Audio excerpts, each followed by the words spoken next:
Assalamualaikum warahmatullahi wabarakatuh. Salam sejahtera dan salam satu Malaysia. Saya telah berkhidmat dalam bidang pendidikan selama 30 tahun. Dalam tempoh perkhidmatan tersebut, saya telah berkhidmat di 4 buah sekolah. Dalam tempoh 14 tahun di SMK Sejempol, saya juga telah berkhidmat sebagai guru pelongkanan core kurikulum dan juga guru cemerlang bahasa Melayu. Pada tahun 2014, saya telah berhijrah ke Pejabat Pendidikan Daerah Jempol dan Jelbu sebagai SIAC Plus Bahasa Melayu.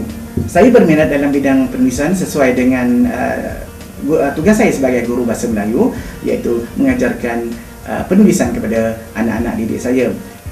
Jadi dalam bidang penulisan saya telah menghasilkan kira-kira 100 buah buku ulasan, kertas model dan juga buku kerja yang diterbitkan oleh Oxford Fajar ataupun Fajar Bakti. Saya juga telah menghasilkan buku teks Bahasa Melayu Tingkatan 2 terbitan Dewan Bahasa dan Pustaka.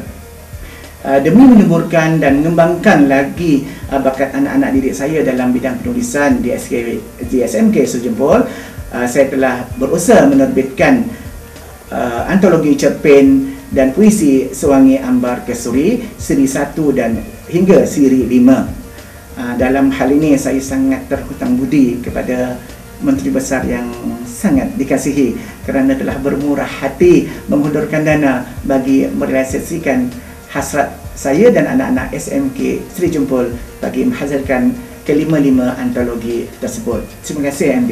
Saya telah menghasilkan lirik lagu untuk Pejabat Pendidikan Daerah Jempol dan Jelbu, iaitu lagu Unggul di Mercu. Sepanjang perkhidmatan saya juga telah diberikan beberapa penghargaan seperti Anugerah Perkhidmatan Cemerlang, dan di peringkat sekolah pula saya telah dianugerahkan Anugerah Pendeta SMK Seri Jempol.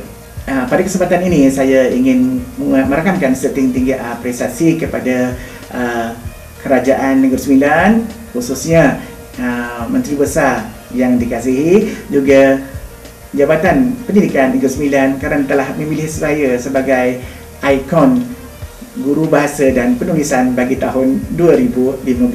Saya mendedikasikan puisi ini kepada Yang Amat Berhormat Menteri Besar. Ambilkan saya buah delima, masak sebiji di hujung dahan, budimu MB saya terima jadi ingatan sepanjang zaman. Kepada warga pendidik, teruskanlah usaha anda memacu bidang pendidikan ke tahap tertinggi, kerana jika berkhidmat ikhlas dan benar, lantera kecemerlangan pasti memancar. Akhirul kalam, ingatlah bahawa guru membina ilmu, menyempurnakan akhlak.